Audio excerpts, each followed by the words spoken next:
Karin magana daga na 1401 zuwa na 1450. PM Ɗanyaya, shekara ta 2007.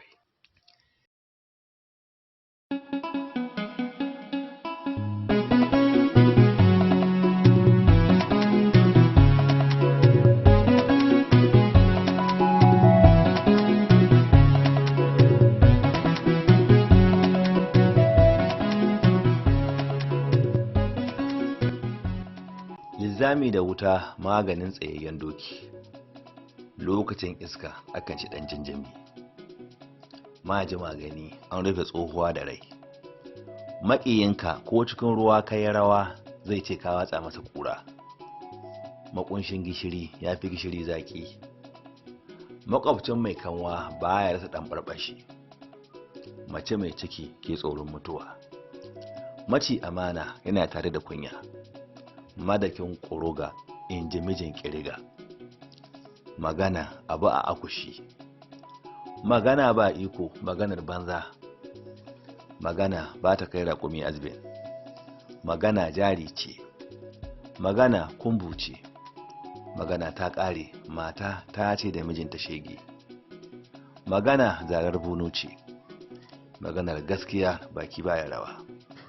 Maganar ka daidai da hankalinka. Maganganu ɗaukar bashi sai ran biya ke da wuya. Magani a shaka ba don yunwa ba.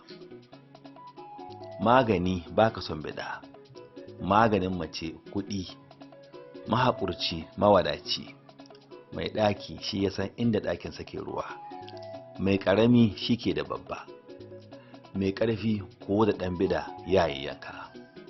Mai ƙaunar ya je gata sai ya bi ta gobe.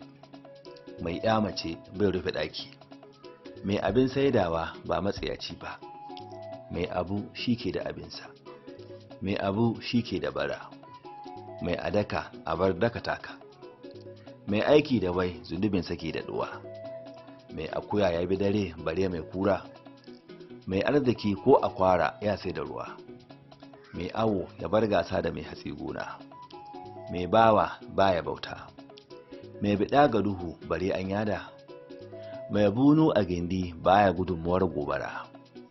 Mai ci da uwa baya kukan yunwa. Mai ciniki a duhu ya saba da lalabe.